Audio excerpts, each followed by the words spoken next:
Hey guys, it's downtown Josh Brown. We are sort of live from the compound. Play our favorite game. What are your thoughts? I'm here with Michael Batnick as always. Michael doesn't know what I'm going to ask him. I don't know what he's going to ask me. Let's see what's going on.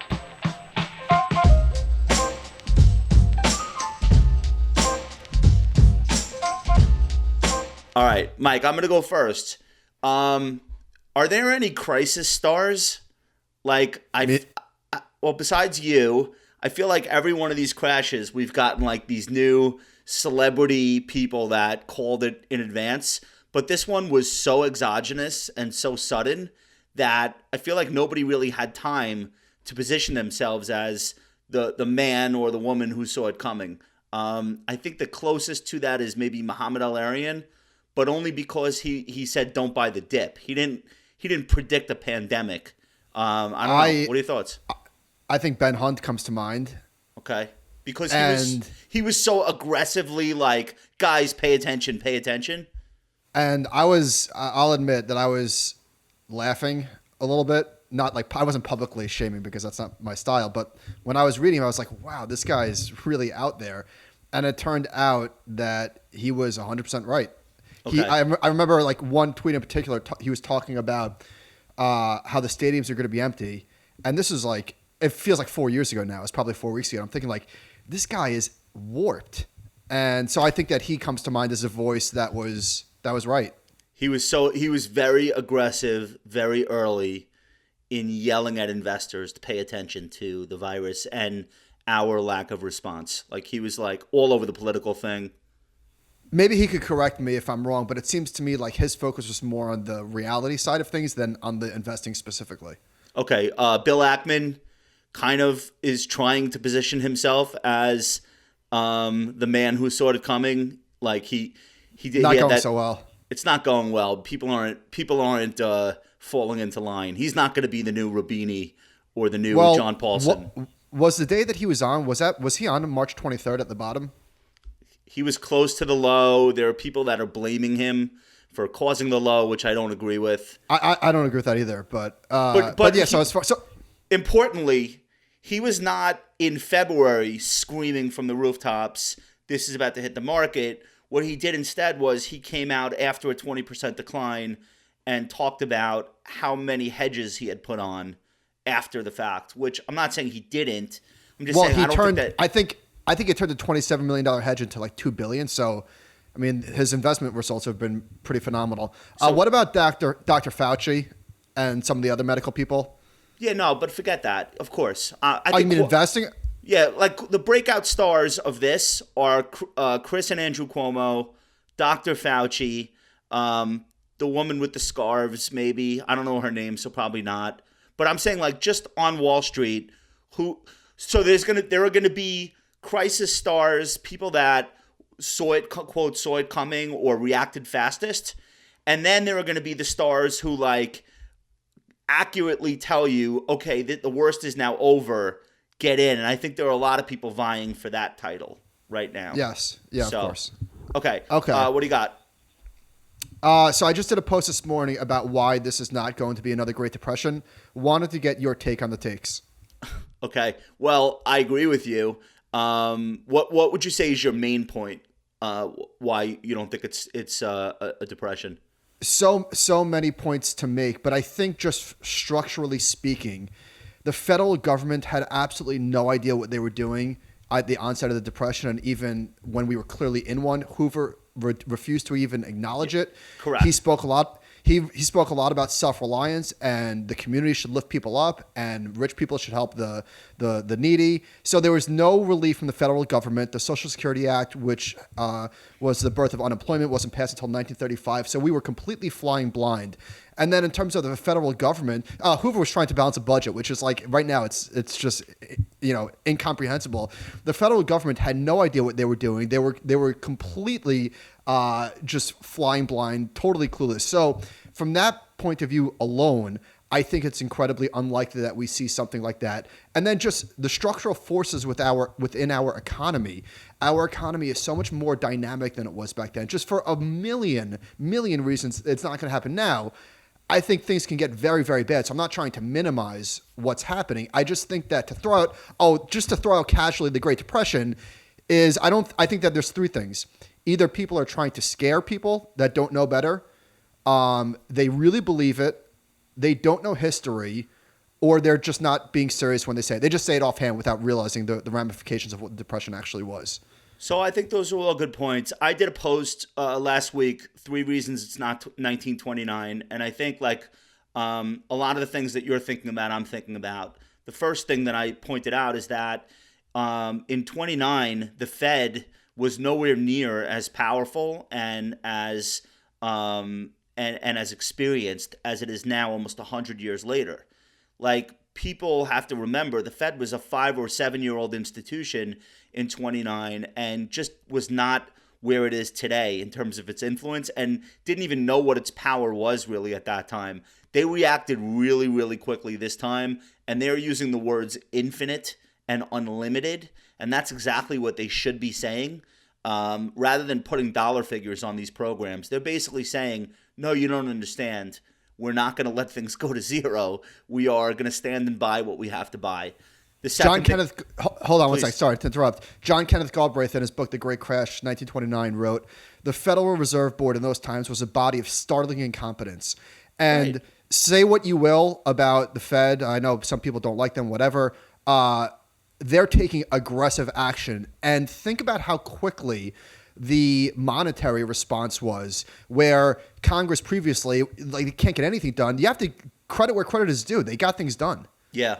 The second thing is that we still to this day don't really know what was the spark that caused the crash of 1929. Like, we don't have an agreed upon answer, and that's with 90 years of research looking into it. The foremost scholar on the Great Depression and the economic situation it caused is Ben Bernanke. And I think even he would say, like, we know there were overvalued stocks. We know that there was a bubble in terms of like the mentality of investors in the 20s, but we don't know what deliberately or what directly caused the crash that day. Whereas today, everyone, like my 10-year-old could explain to you why the economy is shut down and why no one's making money and the stock market crashed. Everyone agrees what the cause is of this, so that when it abates, we'll all agree that it's getting better. So that's two. And then the last one, I think the way we buy stocks these days, so people who get laid off are not going to keep contributing to a 401k. Fine, I'll stipulate that. But we still have 100 million participants in 401k plans, and the ones who are still working and earning a paycheck, every 2 weeks, they go and buy stocks. And that didn't exist during the Great Depression. There were no forced buyers with retirement accounts who literally had to put risk on. So let me ask you a agree with question.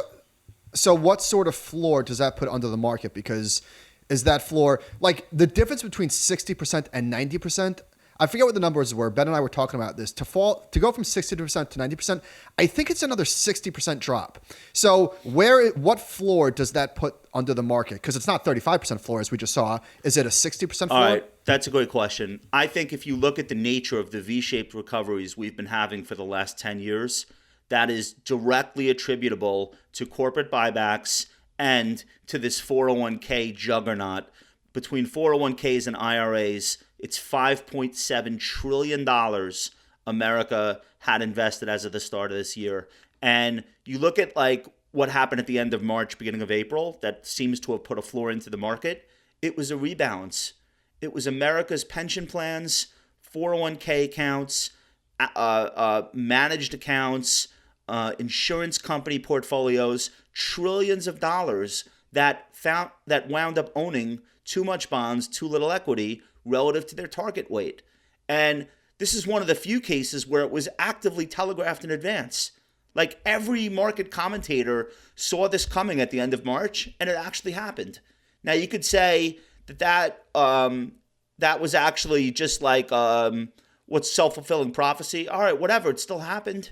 So I don't know what kind of floor it ultimately puts. I'm not saying the market shouldn't go down 50% from its high. I'm just saying we have a forced buying mechanism now that did not exist in the early 1930s. All right, let's move on. I want to ask you about this new thing I'm hearing. Maybe this is somewhat related. People are being like, they're looking at the trading volume in SPY and they're saying, ha ha ha, so much for passive investors. But they're not looking at VOO, which is Vanguard's equivalent. So like SPY had 14 straight days of $50 billion worth of trading, which is incredible. And I agree that people are being way more active than passive these days. But that's not a signal that passive investors all of a sudden fell apart. If you don't look at the Vanguard equivalent or even the iShares equivalent, you don't have the full picture. What do you think? So Eric Balchunas tweeted, we'll throw this up, Tale of Two Worlds. Our allocators versus traders ETF flow indices showed the biggest gap on record in Q1. The allocator side, which to your point, Josh, is Vanguard, Schwab, iShares core ETFs, saw a net $41 billion. So it was the biggest gap, I believe, What's ever. the iShares? It's IVV. Right. So I guess on the trader side would be SPY. I don't know what else they're measuring, but we'll throw this in the notes. Right. So when you see huge volatility and buying and selling in SPY, that's the ETF that hedge funds use to get exposure or short the market because it has the most liquidity. That's not a signal of what most retail or individual investors or financial advisors are doing. Okay. So it looks like the S&P is now, I don't know what it is today, about 20% off the bottom. Was that the low? I feel like you ask me that every time. I don't think so. So I think that the enormity of what's going on in the economy keeps us suppressed. And I just wouldn't be surprised if we retest that low. I hope we don't. Not like, dude, I'm not rooting for it. I know. But I just made contributions. Like I just made a 401k contribution this week. I made a contribution to my Liftoff account this week. Like it's okay if my next one is at a lower price. So I know that's a cop out. If you're looking for somebody who's going to tell you where the exact bottom is in advance, I would be like the worst person to tell you that because I feel like I get more pessimistic the lower the price goes, and me too. I usually feel better the higher it goes. So don't rely on. By me the for way, that shit. Isn't it? Well, nobody is. I hope. Isn't it interesting that just the way that you adapt to this and how your mood is affected by the Dow and the S&P, even though it makes no sense. Totally makes no sense in the world. But yesterday, the market was up like 8%. It was the 32nd best day ever, and I didn't even blink. I was like, no big deal. The down days, as we already know, the down days feel so much worse. Like it's not even a. Well, can I wait? Can I say one thing though? It actually, I think it does make sense for you to feel better on a day like yesterday because not only was the S&P up 7%, more important than that, the reason is that Governor Cuomo actually had some like signs of hope in his press conference. So it's like it does make sense. You should feel better. So I just want to read you just 5 quick things from this book, The Great Depression: A Diary, because people tend to want to ascribe a reason every single day why the market is doing what it's doing. Why is it going up? Why is it going down? Nobody knows. I think that this is such a good reminder of just stop trying to figure out what's going on every day. Now, is the bottom in? Again, who knows? My personal inclination is, and I don't think I'm smarter than the market, but I do seem to think that the market is, the economy is going to continue to get much worse. So I guess the $1 million question is a 35% decline enough? Did we already front run the bad news that's going to keep coming? We don't know. But I just want to read these quick things. So this is from August 1932. This was the bottom, August 1932. The stock market continues upward for 2 weeks now in the face of unfavorable semi-annual reports, and predictions are again made freely that we have turned the corner. Second, this is from a few days later. In the last 30 days, the stock market has given one of the most strenuous rallies in its history. Even the New York Times yesterday devoted considerable front page space to it. There's no tangible explanation for this by way of industrial revival, and yet there's plenty of optimism and feeling that this fall will see a turn period.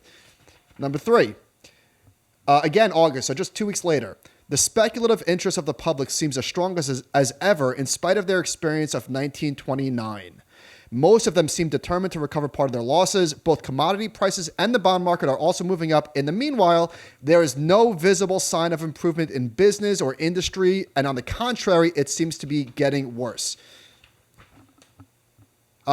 September 1st, so just a month after the bottom. Nobody seems to know even why the stock market went up, because business has gotten worse instead of better. And lastly, this was in September. So far, in the last 2 years, the stock market has made 8 fake starts upwards and then eventually come back to record lows. So, Right. So much richness in there. And I think one thing that we can compare this to 1929 or any other period is that the behavior of people is a constant. Even though everything, right, the stories, the characters, the companies, the conditions, everything changes, but the people stay the same. Yeah, so I think it's widely accepted that stocks bottom in advance of the economy. I think everyone agrees with that. But they false bottom several times also, and you don't know which one is the real one. I actually posted something from Bank of America Merrill Lynch today, and they went back and looked at every recession back to like the 1860s and whatever would represent the stock market at that time. And it's pretty consistent that the stock market bottoms an average of 5 or 6 months before the economic data does. Granted, like economic data in the 1800s is not what it is now, but still, you're right. The constant is human behavior. We keep seeking out a bottom, and then one day it actually is. But it's pretty reliable. The other thing that I thought was noteworthy is that, so you ask, is 35% enough in the S&P? There is a very high correlation between not the depth of how bad the economy gets, but the duration in months that the recession runs on for, which makes perfect sense. And that's the chart that I posted today at the Reform Broker blog. So if you think about it that way, the longer that this period of time of contraction goes on for, that will dictate how bad the market has to get in terms of like how low it has to go. So assuming that history holds constant, you're right. Like that's the way to think about it. Hold on. One last thing before we move on from this. It is interesting, the cognitive dissonance that goes on, and I do this all the time, where on the one hand, you'll say, we know the market is forward-looking, but when the market goes up on bad news, even though we know that happens, it still puts my brain into a pretzel. Well, I think take your own advice. Don't try to understand it day to day, because that's usually inexplicable. But that's what biases are. You can't avoid them. True. All right, let's pivot. Did you? Whoa. I'm sorry. I have to go. Now you have my attention. Did you fucking call me from a Peloton the other day? Did you do that? Did I? I think you did. Probably. Yeah. It's part of my routine. It's part of my routine now. Okay. So this is an intervention. You are not in shape enough to the point where you're one of those people that can do a Peloton business call and pull it off. You were like, Josh, did you read the whatever you were talking about? And it didn't occur. I figured maybe he's walking his dog and the wind is blowing. No, you tried to pull off a Peloton call. I did. And I know that because Chris said the same thing. Chris is like, yo, Mike's calling me from his Peloton. Is he kidding? It's a great time to make phone calls. Let me help you. You're not one of those guys. All right, fine. You're not Justin Castelli. Don't fucking call me from a Peloton ever. Okay. You could take like a 5-minute break to call me. I won't do the same back. I know you never ride a Peloton. No, you know that for sure. I ride a real bike. Sure. Because I'm a grown up. Okay. So I leave my toys in the yard. All right, and that's I enough. go ride. All right. All right, go ahead. Aside from me calling you on the Peloton, what is the best part about working from home?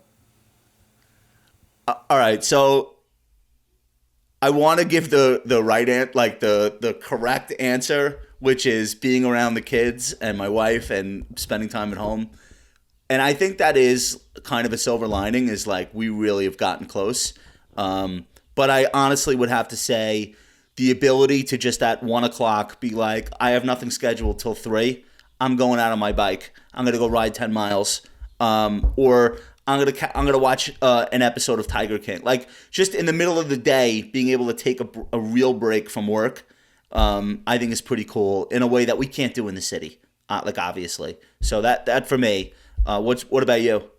Agreed. I mean, you have babies at home. It's got to be extra special for you. It is. Yeah. I was thinking like, man, it goes so fast. So I definitely feel lucky to be able to work from home, to be able to spend time with them when I have a break. And it's I don't want to say it's great because I know, people have it is what it is. Yeah. One of the things I was thinking about is like, it is what it is. Like you have to find silver lining no matter what and just recognize how lucky we are. Versus there are people who have the same experience we do right now, staying at home, but then one of their family members wakes up at 5 a.m. to go to a hospital, and work there all day. So I think I'm good. Like if this continued for another 6 months, like I don't think I'm the type of person where I would go absolutely insane because people adapt so quickly. And I know this is such a ridiculous comparison, but the book by Viktor Frankl, Man's Search for Meaning, like those people adapted to being in concentration camps. This is, it's just in the human spirit to adapt to things. So this is obviously not even close to that bad, but I'm already good. Well, to your point, though, in that book, like Frankel's message is that you find your reason for staying alive, and it turns out your reason is that you worry about what's going to happen to other people if you go. And I think a lot of people are finding that reason in their lives right now. Sometimes just giving money to a food bank. Sometimes it's like calling relatives they never speak to. But like people are finding a selfless purpose every day. So for us, obviously it's keeping the firm going and being in touch with clients and making sure our employees have what they need. But like I feel like people do find their purpose in these moments. Obviously, this is nowhere near the extent of what is described in that book. But I think the thread is kind of carries through. All right, this is my last one. I was saying the other day that what America needs right now is for baseball to return. I know you're NFL, NBA guy, and so am I. That hat, by the way. What? I mean, do I need to say it? No, it's not. Representing the fam. I didn't want to do my hair today. It's not the team. It's the hat. The flatness. Right. I mean, come on. You're just not down with the culture. What do you think about baseball coming back? Do you agree with me that if we had something to watch on TV every night besides the death rate, it would be a really great morale booster? Like that's my whole concept, and it looks like they're going to try it. What do you think? I don't know. I'm so out of touch with baseball. I don't. Yeah, but wouldn't you watch? All right, that's the question. No, I don't think I would. Let's say there was a game on every night. You wouldn't care? Baseball? I don't think so. Can I tell you something though? I think you'll have a take on this. So believe it or not, I don't know how this happened. I've never seen Seinfeld. Like I've seen an episode. I know what the show is, but never. What's going on now? You've never seen Seinfeld? I've never seen a full season. I've probably seen, I don't know, a dozen episodes randomly, maybe. Okay. All right. So I'm watching. I'm trying to catch up on like cultural references from the last 30 years. Can I tell you something? Is it as good as you thought? The show is very good. I mean, I'm not breaking any ground here. It's a tough binge though. Like, because it's the same thing over and over. It's not like binge watching Breaking Bad, for instance, where there's like a story and like it's a hard binge. So the show is obviously very good, but I don't know. All right, I'm not going to reply. I'm going to let the comments.